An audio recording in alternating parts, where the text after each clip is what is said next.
Reviewing Trader Joe's seasonal items to see if you should buy it, part 1. This caught my eye. Bulgogi beef fried rice with kimchi. Instructions look pretty simple, but let's pan fry this. It says to cook for 7 minutes on a medium-high heat, so let's set the timer and turn on our heat to medium-high. You don't even need oil, just toss in the pan. And what surprised me are the large meat chunks and how good it smelled. Make sure you keep tossing it because a few minutes in, it started sticking to my pan, so also make sure you use a non-stick pan.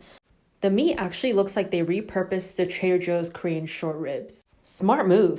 7 minutes is up. Presentation-wise, actually looks a lot like the packaging. And testing the meat, wow, it is really tender. So here's me trying it, and it is actually pretty good. The flavors are really well balanced and the meat is tender. Definitely recommend to get it.